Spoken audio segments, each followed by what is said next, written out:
Good evening. This is Dr. Curry. This is Kobe Owens. And welcome to The Source. This has been a wonderful week. It seems like things have gotten better other than the heat.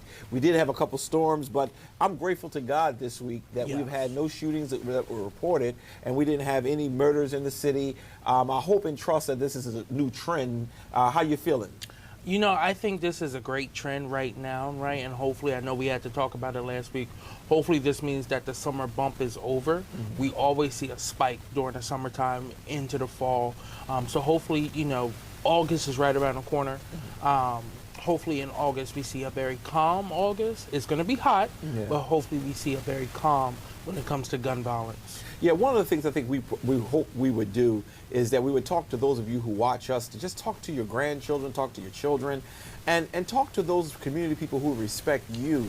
We are one community. It is not our goal as a part of The Source to just beat up on the mayor and the chief of police, but the goal is to address the fact that we do want a plan, but we are part of that plan as well. If you know someone who's just being a menace in our communities, we really need to start addressing them, because in order for us to be fair, some of these things that we are allowing and we know about and we just letting happen is a problem too. Absolutely, absolutely. And again, you know, this isn't a new problem. It's not going to be a problem that goes away anytime soon. So making sure we're doing the proper steps to truly addressing it, even when the numbers are down, making sure that we keep them that way. Absolutely. So one of the things that we're going to do today at the end of our show, so please stay tuned, is we're going to spend some time talking about the three branches of government, the legislative branch, the executive branch, and the judicial branch, as it relates to the city of Wilmington, because we've discovered something when something occurred on our campus that really put another perspective in my head. So stay tuned for the whole show today, because we're going to do that during our Silent Storm segment. Something happened, Brother Kobe, and I almost jumped out of my skin when I got the alert from CNN, the breaking news, that Manchin found a way to become a Democrat again. What is happening here? Yeah, so the package, a spending package, has been discussed for the last almost, I'll say, 11 months. Okay. Right? And what it does is it's investing billions of dollars into green, clean energy technologies and different sources. And a part of that, climate activists, other legislators have been hammering Joe Manchin to get on board as the 50th vote in the Senate to get this passed through reconciliation. And it came out last week that a week and a half ago, that he walked away from the table. Right, I remember that. But a few senators said, no, we're not going to let you do that. We're going to continue to work with your staff and you to make sure we can work a deal. And one of those senators was our very own Senator Chris Coons. And Chris worked with someone else from Delaware, our former DEMRAC secretary, who's now the National Wildlife Federation CEO, Colin O'Mare.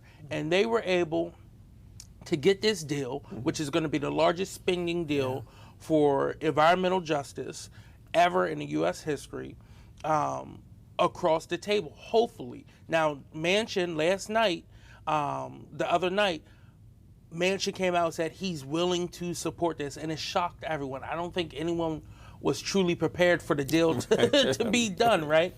But I guess that August recess is right around the corner, and he wants to go home and enjoy his yacht down in West Virginia.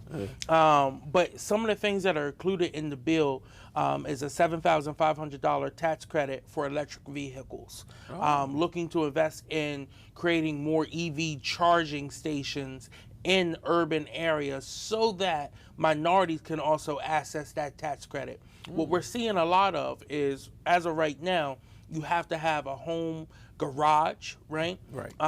To do that. When you look at some of the bigger urban cities, there's a lot of people who are in parking garages, but it's not EV capable.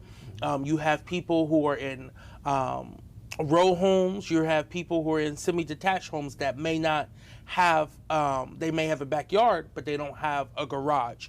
So seeing how they can make it more available for people to charge their units, very similar to how we have a bunch of gas stations. We don't have in-home gas stations, right? Right. So make sure that it's available, incentivize businesses to do that as well too.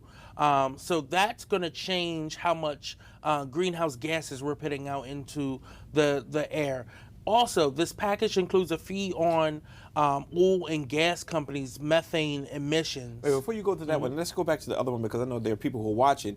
I had an opportunity while I was away last week to ride in a electric car. Yes. Very smooth. Yes. Very undisturbed, as I called it, and it wasn't one of those top line. It was a regular, car. I'm very interested in that, and while I have a garage, but to see that we get, I noticed at Nordstrom's they have it. As a matter of fact, at the Christiana Mall, Yeah. it's a couple slots for electric cars. Is that what you're really referring to? Right. So making that more available, not only at malls, but also at gas stations and in other locations so that you can travel now. As they come out with newer and newer models of electric vehicles, the mileage lasts longer. The battery length lasts longer. That's what I was going to ask. So, like we're not sponsored by anyone, but the new Leaf, that car now, if you get the max battery, I think it's 358 miles that one battery charge, fully charged, will last. If you get the just standard model, it's only, I think it's 300 miles. So it's only 58 miles difference, but that's still a lot of distance, right? That's to DC and back from Wilmington, right? But that's what my truck get anyway. So, how much gas do you have to put in it? How much gas? Does gas cost you? $112 was last week. Right. So instead of paying $112, you're now paying maybe $10 total for a charge. For a charge. And that's one full charge, right? You also have more hybrids being developed as well too. You're seeing not just cars, but SUVs and trucks are now being electric or hybrid. Ford has a F-150 that's electric as well too. So there's more options available to people that hopefully will lead for people getting to that. And the upkeep of the vehicle is a lot cheaper than it is with gas-powered cars. You don't have to deal with a lot of the other stuff. It's mainly just brake fluid. You don't have an engine, so you don't have to deal with the oil. So will that hurt our economy, given the fact that gas prices, they're going down now, thank the Lord. They are. But will that create a problem for, does it look like eventually we will be away from the gas cars? Probably not for some time. Probably not for the next 2-3 decades almost. I think the plan is, really have the infrastructure at a critical point by 2025, but the cars on the road probably won't transition until 2035, and then by 2045, you'll see 50% of cars on the road be electric. So we still have a long ways to go, but this is the starting point. And it is helping our environment. It is helping the environment, and we have to do something critical because everyone is experiencing this, this heat wave right now. Oh yeah. And it's something I can't remember if I talked about it on a show or not, but over in England and in the UK, their roads are crumbling. Right. Masses of people are dying because of the heat because their infrastructure is so old over there. They're not even set up to have an air conditioner in their units, right? So they're dying of heat stroke and stuff like that. And that's happening all across the world right now. Now, America, we are a newer country. Even though we've been here for 400 years, other countries have been around for thousands of years. Their infrastructure has been around for thousands of years. We're still a newer country. We have newer technology, better infrastructure. So we have been built for that.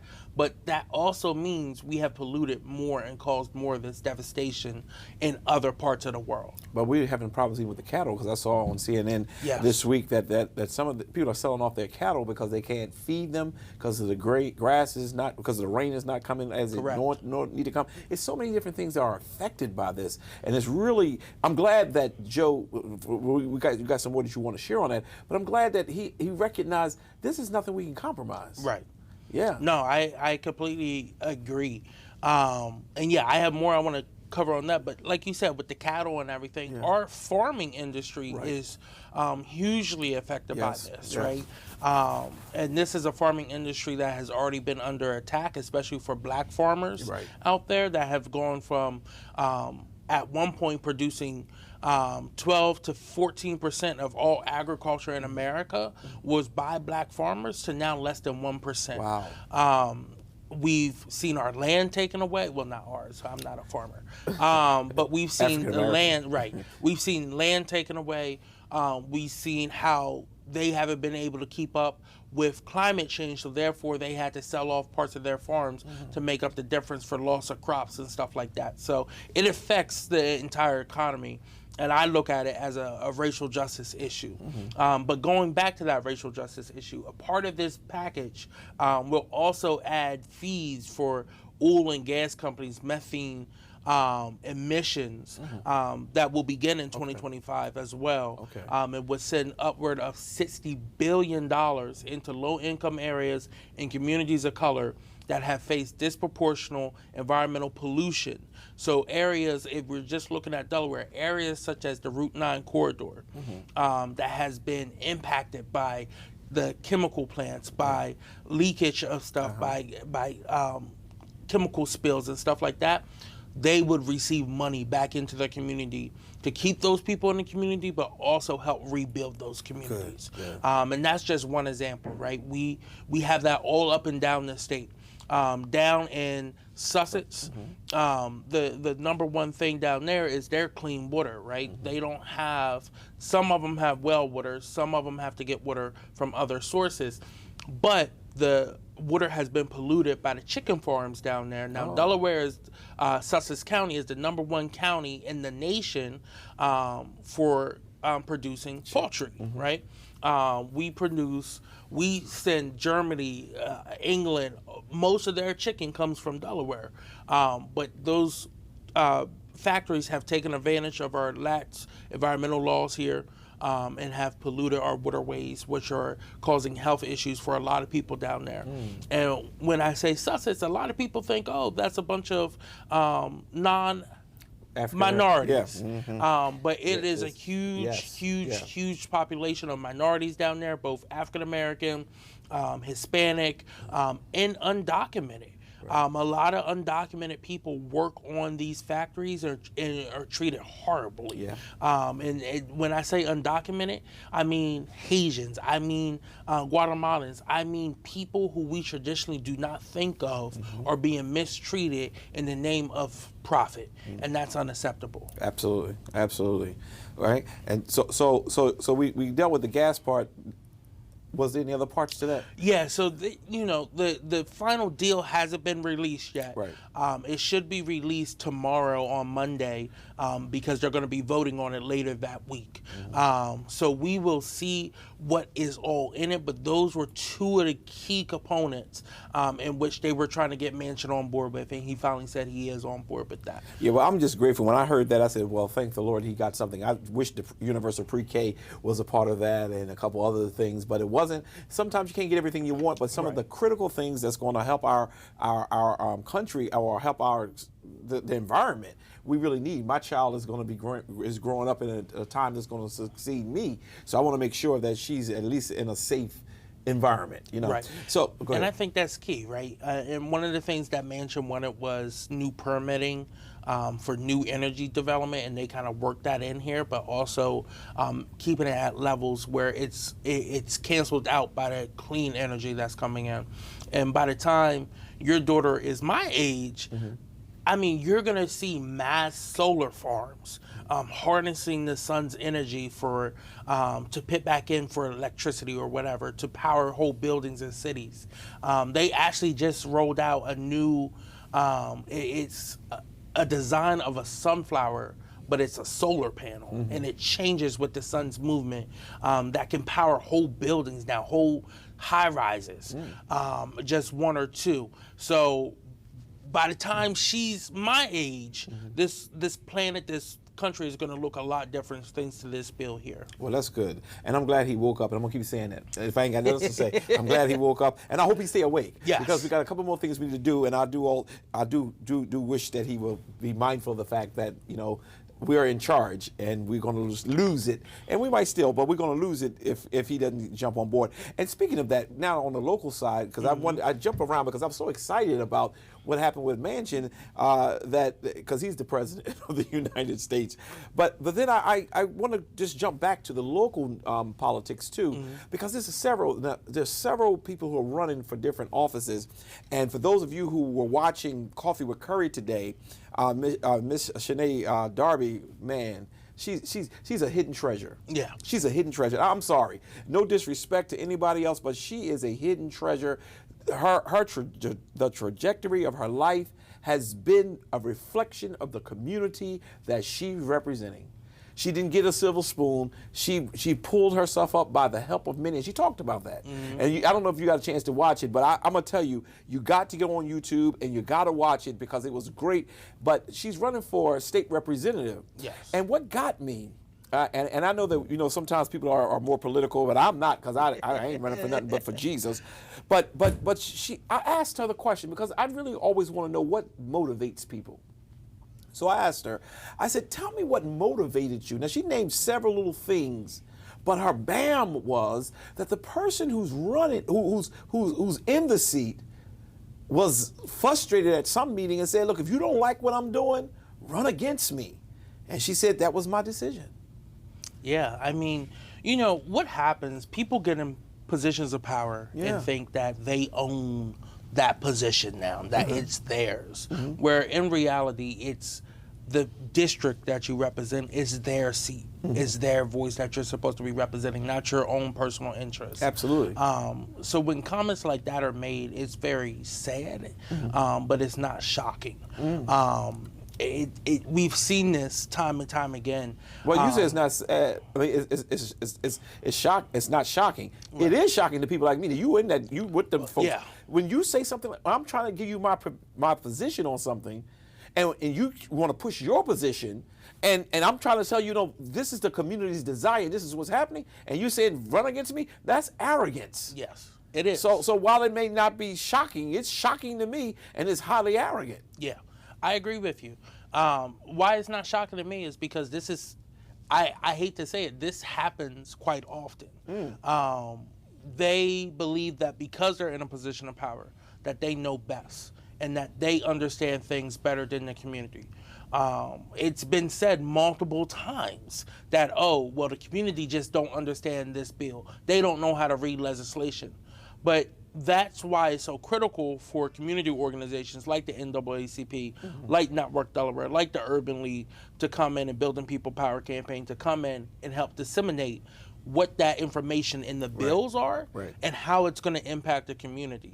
And when things like that happens, that's when now you have the people in power start attacking those organizations, saying we're putting out misinformation. The Trump playbook. Well, here's the thing, and just going back to eminent domain, you saw what they put out and you saw what was in the bill. It shocked me. And it said nothing about courts in the bill. But they said verbally they were saying it was. Right. So, when we say, wait, no, it's nowhere in the bill, then we're putting out misinformation, which isn't fair to us, but we prepare for that, right?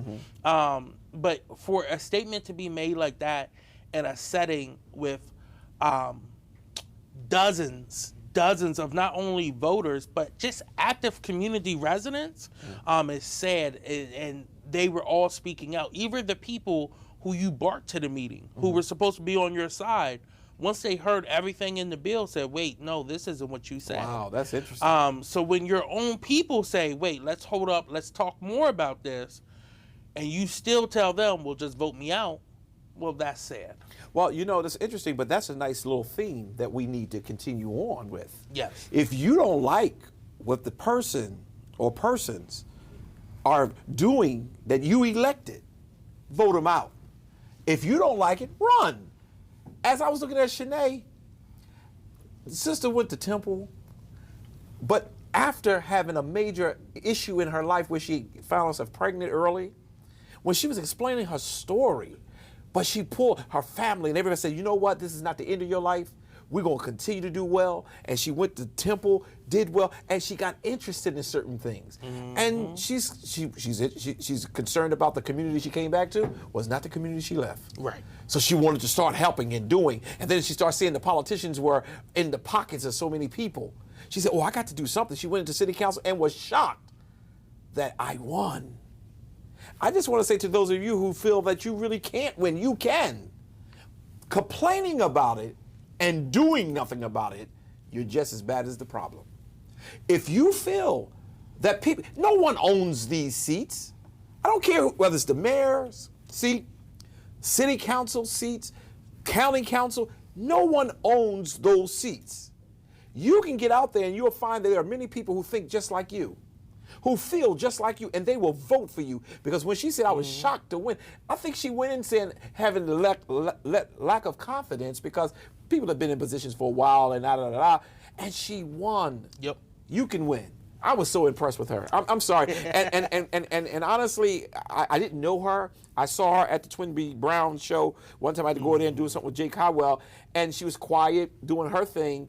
But when she came in, a plain young lady, she was such an impact. It was even the staff the team who does the show, they were very impressed with her doing. So for the state representative slot, I just hope people give her a chance to look at her. Look at her. No, she gave her information. You know, this show is not to really pump her up, but I just think because we're dealing with the politics now, that one-liner that if you don't like it, vote me out. That's going to be used. That's going to be used a whole lot. Yeah. Go ahead. I'm sorry. No, I agree. And like I've said before, 2022 is always every 10 years, we have a very unique time to change the face of the entire General Assembly. Now, is that going to happen in 2022? Absolutely not.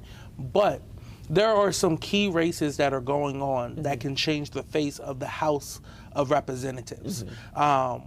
We have seen what's going on the statewide level with the auditor's race, and what's going on with that case. We saw the Senate recently pass a resolution calling for the process to start on the removal of our current incumbent auditor from office. Now, the incumbent auditor was the former campaign treasurer of the Speaker of the House. And he has said he's not calling the House back into session to start the process. So that's the connection. Right. Okay. So he, again, is going against what his own party wants, what the people want, and what the court system has even said, because of personal interest. So when you have people in power who are putting their personal interests over the community and what's best for them, they are individuals who should no longer be in power. I agree. And so we have. I'm going to have on the show very shortly, next week or two, the person who's running against the auditor, and I'm looking forward to talking with her. You know, I always joke. Yesterday, or should I say today, rather, earlier today, we had on a sister who is a Delta. Member of Delta Sigma Theta sorority, and we didn't even talk about. I was so enamored with what she was sharing. I didn't get a chance to throw out the "What's up, soror" thing to her. But I definitely enjoy what she had. But now we have a young lady who's an AKA, but she's qualified for the position. Yes, she has the things that you're supposed to have when you're trying to run for that, and that's important. Yes, that's important. And then the last part, I think that was the only two really races that are happening that I want people to make sure they're aware of and that they're voting in, and that is the state auditor position and the state representative position. Those two positions, for those of you who can hear my voice in the city of Wilmington, I think it's the 1st and 2nd district. 1st district. 1st district, okay. That's for the state, right? Yes. Okay. State rep. So I just hope and trust that you all will make sure that you're voting because that's important. He said, or the person who's there said, if you don't like what I'm doing, vote me out. Don't change the language. Right. We getting ready for 24. Yes. We get ready to go to a commercial break in a second, but we getting ready for 24. And it's a whole lot of stuff going to be happening. It is. And I just hope that as I said to Shanae Darby, I'll say it to you and to everybody who listening to me. I hope there's a new face in City Council, a new face, not one person. Right. But I hope people decide to run because they can win. And look, running for office isn't easy, but it's easier in Delaware, right? You start with building out your base. You raise some money, raise enough to at least file and get some literature and go out and knock doors. Yeah. You know, that's the best way to do it. And, you know, if you need help, there's different resources out there, different organizations that help. But take a look at it. Take a long look at it. And if you believe that your community is not going in the right direction that you want to see, start doing that research now. And then if you feel as though you're ready, go ahead and follow. Right. And honestly, make sure you have the agenda too, that you want to, your platform. Yes. Because that's will draw people to you. Saying I'm for the community, but not sharing how you're for the community is critical. You have to share why you want to be the person to sit in that seat. Because it doesn't, not that it pays a lot of money, but it does come with some power. And one of the things that Shanae continued to say was, you know, every time she wanted something to happen in her community, they had to deal with the state or the elected official. And if you really want to change what's going on in your city or in your community, you're going to have to get involved in the electoral process. Anything else on this politics side? No, I mean, here's the thing. You said 24 is right around the corner. Yeah, which it's right around the corner. Both all the way from school board races all the way up to president, right? And the last thing I'll speak on 24 is for the presidential schedule. Delaware has submitted a application to become one of the first 5 states in the early voting process. And we're going through that. We're actually going to be voting on that the first week of September. So I'll be down D.C. to vote for that, and then I'll be back up here for our primary a few days later. But a part of that is, one, making sure people in Delaware have their voices heard earlier in the primary season. We've traditionally gone towards the end of the season, which means it's pretty much decided. And I'm not knocking anyone, but even for 2020, President Biden was the only one left on the ballot at that point when we were voting.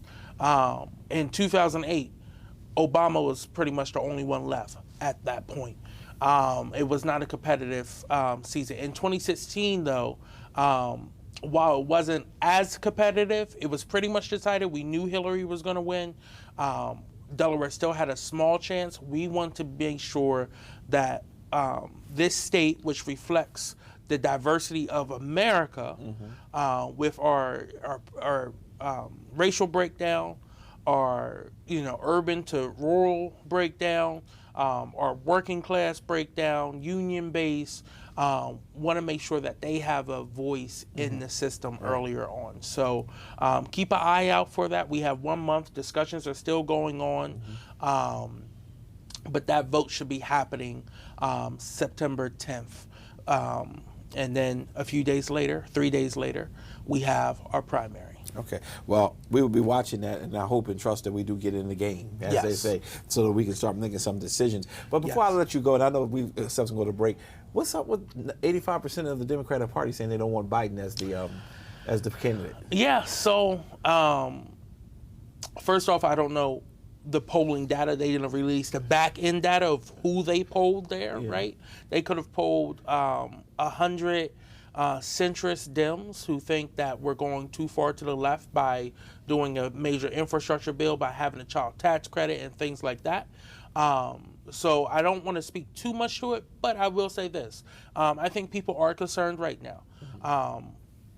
Things are starting to turn around. I think this climate bill is going to help. I think the spending bill that's coming out, the reconciliation spending bill, is going to help as well too. But Biden still has 2 more years left in his term. And if some way, somehow, we hold on to the House and the Senate, he needs to put his foot down and say, we need to get this stuff done to really show that my leadership is what's best for the nation, because I 100% believe that in 24 there is I'll say a 90% chance that Donald Trump is back on the ballot for the Republican side. Well, you know, I disagree with that because Donald Trump will be indicted. Yeah, I know y'all disagreeing with me, but he will be indicted. It has got to, even to the text messages of this week. He's going to get indicted. People are afraid the civil war may break out, but that's the fear he puts in people. And listen to Garland. I kind of sense that he's going to go ahead and move forward. But we got a little bet going there. An indictment doesn't stop you from running for office. We have a state auditor who's indicted, who's been 2 times indicted. Oh, I forgot about that part. And still on the ballot. Yeah. So, you know, they'll just love that even more, because I can guarantee you that the Trump campaign and Trump's his political machine and base will just spin it as this is another witch hunt. We'll be right back.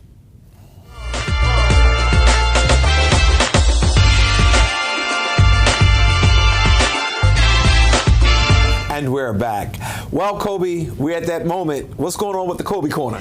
Yeah, so there's a few things going on. I want to start on the national level first. And one of the things we talked about, environmental issues earlier, is climate change has taken a devastating effect on the United States. Right. You look at, in 2020, we saw racial uprisings. We saw mass floods in Louisiana and in Mississippi and Alabama. We saw Texas freeze. We saw California burn.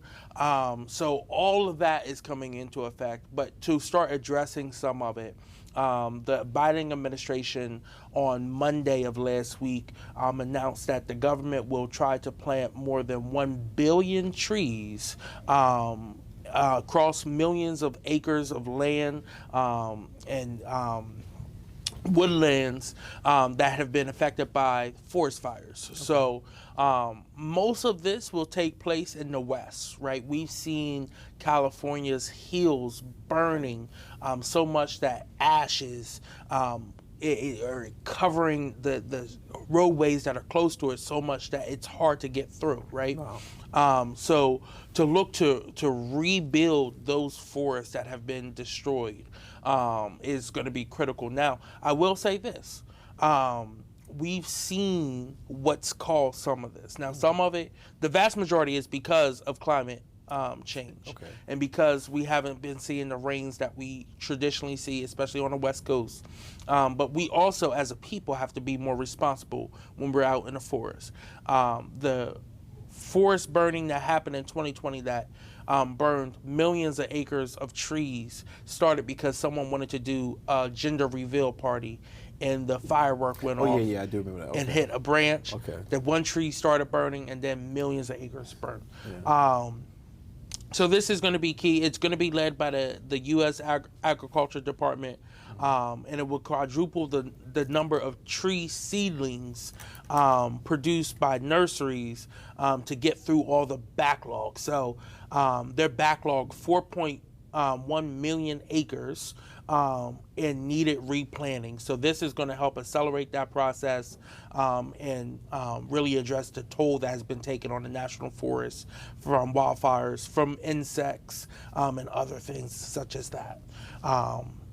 Now, I also think we have to do a better job of not destroying our forests, right? We're seeing that development. I don't know if anyone's been to South Jersey recently, but if you go over to South Jersey is becoming a warehouse state. And I say that because they are tearing down their forests and building warehouse. Yeah. And it's not just Amazon. It's all these companies are building these mega warehouses that are taking up hundreds of acres of land. Yeah. So, we have to do a better job of making sure we have trees here so that we can breathe. To keep the oxygen strong. Okay. Right. Next, I want to talk about here in Delaware. The Delaware Division of Public Health is encouraging Delawareans who are eligible to get their booster again. And this is to protect against COVID-19 still, but new variants. There's a new variant called BA.5. And again, we have been through so many. Yeah. Omega, Beta. Omicron, all these different variants. It's been a long 2 years. We're about to go on 3 years. Yeah. I still wear my mask. I too. still test weekly. Yes. And, knock on wood, I'm happy I have not contracted COVID. Right. I stand with you. So we have to continue to do what's best, not only for ourselves, but also for our community and hold each other accountable. And the division saying, don't wait until updated vaccines come out that'll be available later in the fall because of how contagious this new variant is. And it's now making up the majority, 67% of cases in Delaware are now the BA.5 variant. And, as we continue to go through this, I will continue to say this. Life will never be what it was in 2019. Yeah. Right? We're never going to go back to that life. We're always going to have to be very aware of the COVID-19 virus, but also masks are going to be a part of our regular lives. And people should be used to wearing them. I know a lot of people were excited to get all the mask mandates to go away. They are slowly starting to come back. Yeah. Not in Delaware, so to say, but all across the country. Cities and municipalities are calling them back in, and some states are even taking a look on how to reintroduce that into society. Yeah, because when we, I think first we started too late. And then with Trump with his shenanigans, start giving doubt and raising doubt to the vaccine that he was in charge of producing. Right. People did not get it quick enough for us to be able to be successfully out of it. So we got variant after variant after variant. And now I agree with you, and I didn't think I would ever agree to this, but I think it's going to be around for a very long time. And I do raise my hand and say I agree. I thank the Lord that thus far, and I'm not even saying that it's bad for those who did, because there are people like the President of the United States who took all the shots and is protected. You can't even get near him unless you have been, Right. So it could be something that's even just in the air. But I've not, gotten COVID as well. But I said to my wife a couple of weeks ago that, we just got to be prepared by making sure we keep our booster, making sure that we keeping our vitamins, certain things that we are doing also to make sure that we keep our immune system boosted. But it is just really not good, because this is going to be with us for a long time. And I do wear my mask everywhere I go. Yeah. Sometimes I'm looking crazy, though. I mean, because everybody's in there but me. But hey. I had to go in Cabela's the other day. Okay. And I went in with my mask on, and I was the only person in the whole entire store with a mask on. And I mean, you would think that I had a sign saying I was going to the moon right now. I don't know. Those people were looking at me like I was crazy to have a mask on. Actually, one lady even said, it's not real anymore. You can take that mask off. And I said, absolutely not. How you she says it's not real? We got to test the people. Go ahead with your stuff. That's crazy. So in Delaware, the people who are eligible for boosters are if you're 5-year-old or older, and it's been at least 5 months since your second dose of Pfizer, 18 or older if it's been 5 months since your second dose of Moderna, 18 or older if it's been 2 months since your initial dose of Johnson & Johnson, have qualified for additional or third dose or Pfizer or Moderna with certain immunocompromising conditions. And then also you can receive a second booster, a fourth dose, 4 months after receiving the initial booster, if you're 50 or older. Okay, so with it's time for me to get my fourth dose. Or immunocompromised, yeah.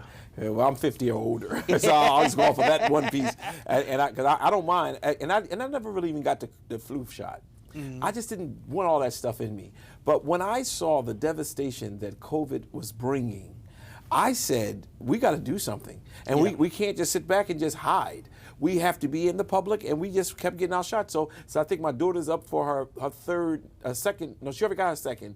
and they only gave the people from 5 to 12. Is it 3 or 2? 2. Okay, so she's up to date with her stuff, and my wife and I. Okay, I got you. But it's important. And thank you for bringing it to the show today, and I hope that you will take some time and go get your shot. It's important. Because we don't want you to get sick. And if we watch the President of the United States, who is 78? No, he's 80. He's 80? Yeah. Okay, he's 80. And he had very mild symptoms, although he had all the shots. But imagine if he had not had it. Right. It would have been devastating. And you remember, right before the election, President Trump also contracted COVID. Yeah. And just to be clear, his condition was not bad because he was vaccinated and had his second shot by the time he contracted it. Even though he was still going out telling people not to do it, he made sure he got the Moderna vaccination and that he was safe. Yeah. But next on my list, I want to talk about a bill that was passed back at the end of session.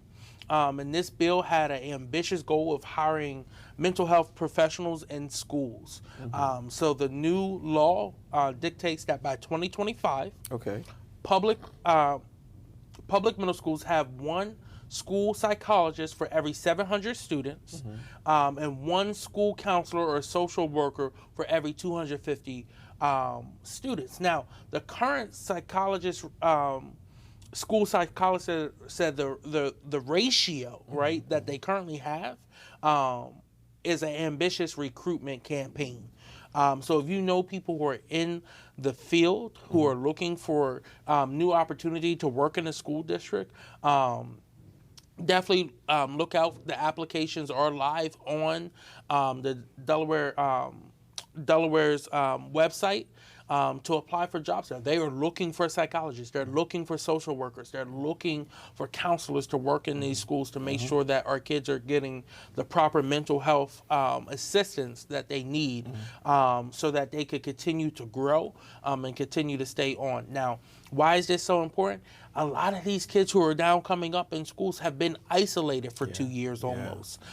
They haven't had that interaction that we got to have when we were growing up. So that's coming into it.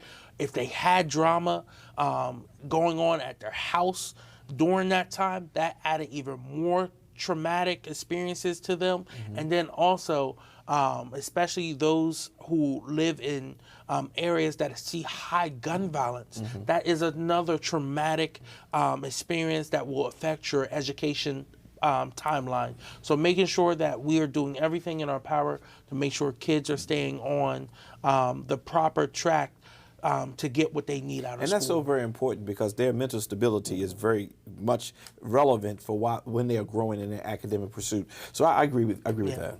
And the last point I want to talk about is back to the national level. And under the Biden and Harris administration, Vice President Harris announced just recently that 21 corporations and 3 foundations are coming together to create the Economic Opportunity Coalition.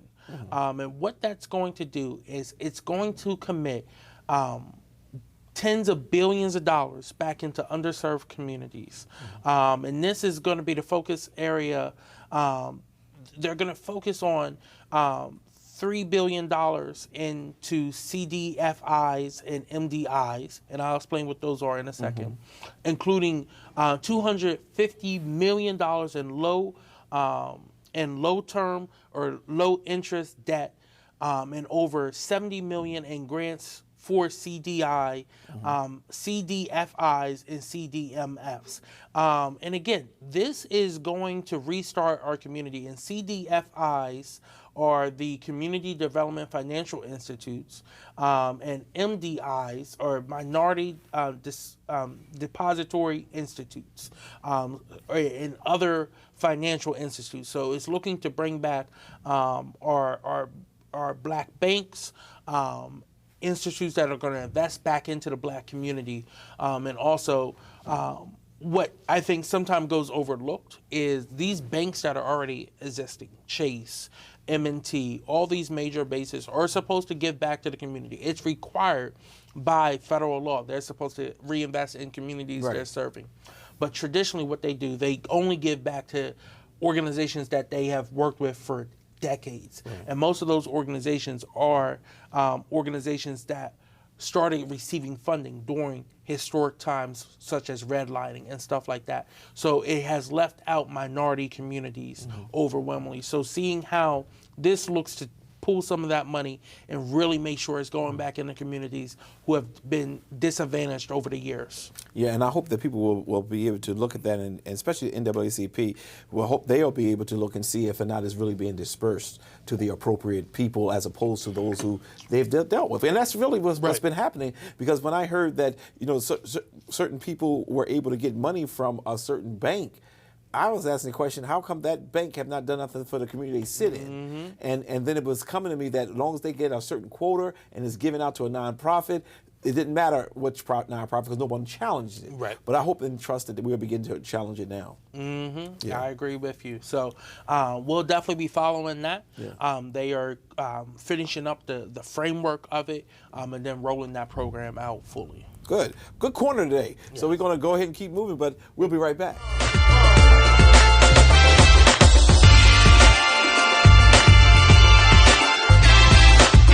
And we're back.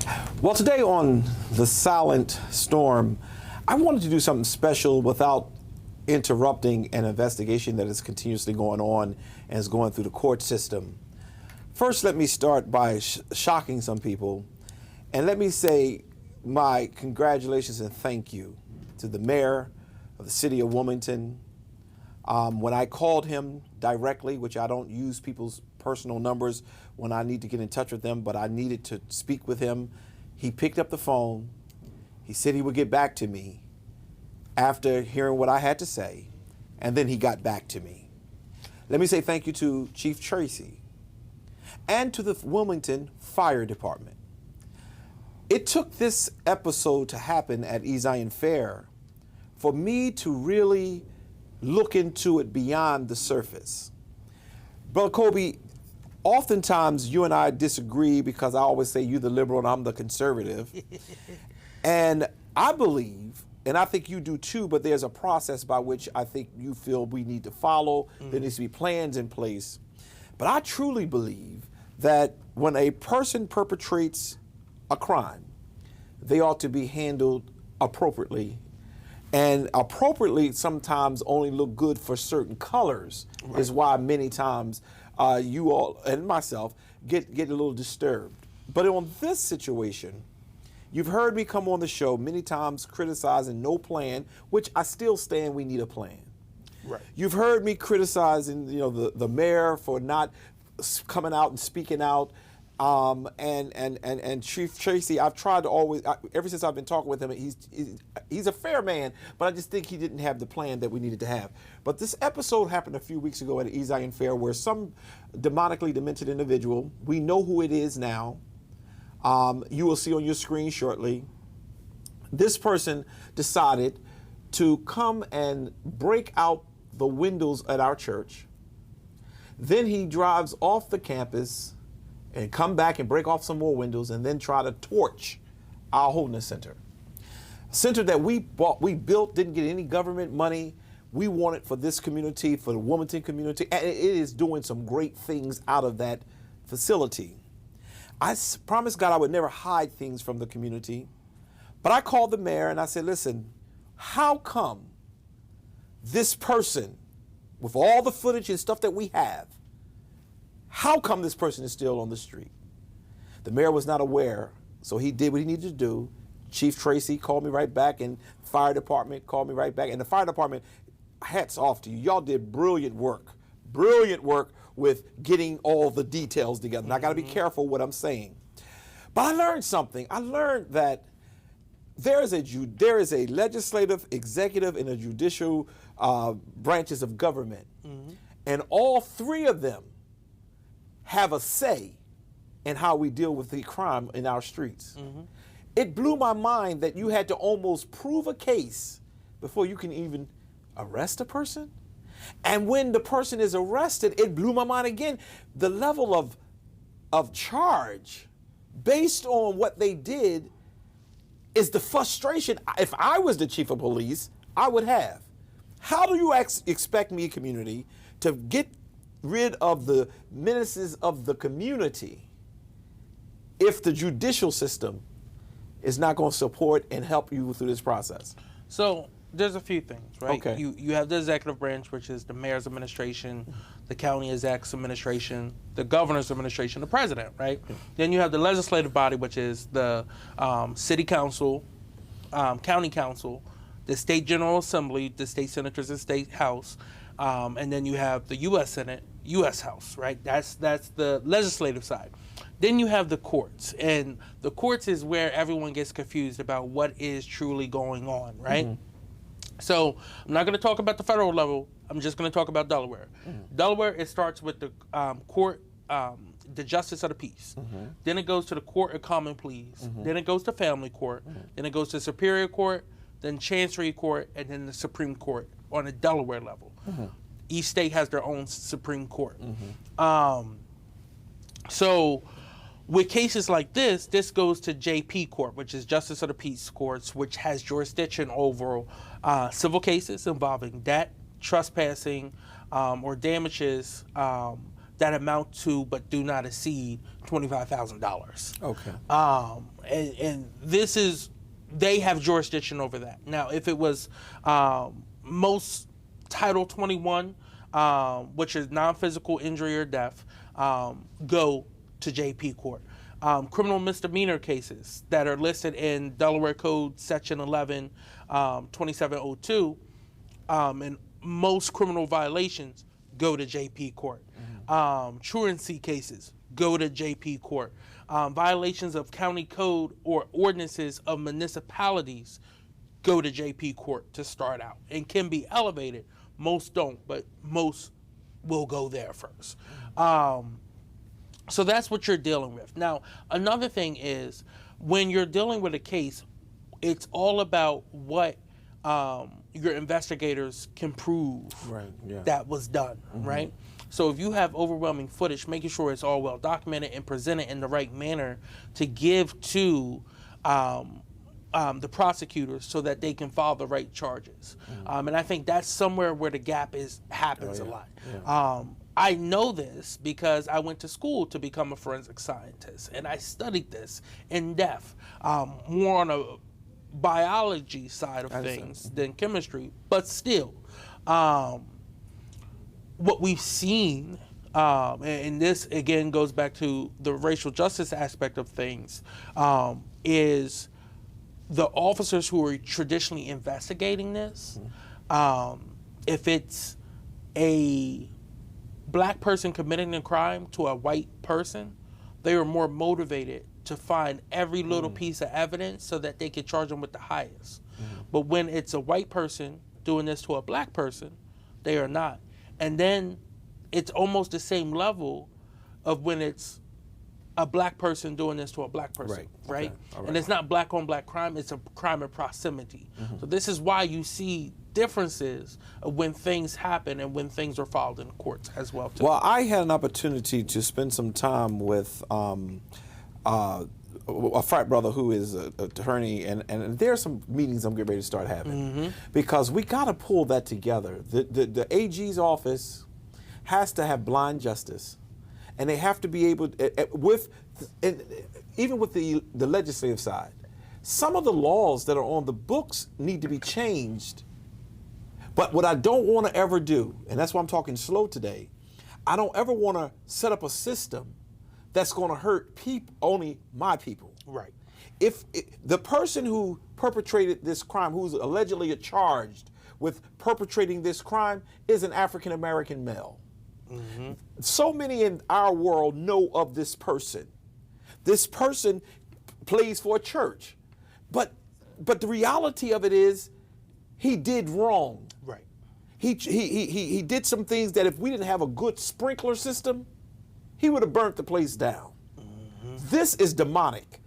And when I hear, the level, now I'm giving the fire department credit. Now, those investigators were on point. Within a day, they handled their business. But then it has to be turned over from them to another group, which you were just explaining. if the AG don't feel comfortable with it or feel that, this black on black crime, we'll deal with it later on, then that's another issue we got to deal with. And a meeting is coming, and you will be hearing about this with the NAACP and others. We're going to talk about that because our community can never get better if all we think about is black on black crime. Let them do what they do. On your screen is the press release from the fire department or the city of Wilmington. And I say thank you because, I appreciate when people do what's right. But on your screen is the press release. And what our producer will be doing is to show you directly just the picture so you can see. People are saying, Pastor Curry, you shouldn't do that. Yes, I should. Because people need to see people who perpetrate. If you want to get rid of the crime, you have to deal with the people who is presented. I'm not going to be racist. If it was a white man, yeah, put it out there. But because it's a black man, don't do that. The devil, as we say in church, is a liar. We got to show that we're not tolerating this. We cannot be afraid because this community means more than an individual who wants to run around and do things. It was me today. For all you preachers who may have found joy in that, or churches who may have found joy in that, it was us today, but it can be you tomorrow. So we have to start taking ownership in some of the things that we do. I hope that you will be able to just pay attention and be wise. No, we're not asking for mass incarceration, but we are asking for those individuals who violate the rules and regulations that are set forth be prosecuted, whether they white or black. We don't want to see an over amount of blacks when we know an over amount of whites as well as doing the same crimes. But it does not matter who it is. Now, this is my conservative piece. Without there being law and order, you have mockery. And I believe personally that you have to hold accountable every person who does wrong. And for the grieving person whose relative it may be, that doesn't matter. We have to be responsible for the actions and the activities that we do. I am not going to excuse it. And yes, I will do everything in my power to go to the fullest extent, even if I'll be careful with my comments for right now. Again, you see the screen. If you know this individual, you need to be praying for him. And you need to be able to talk to this person and let them know this is inappropriate. You did this to the house of God.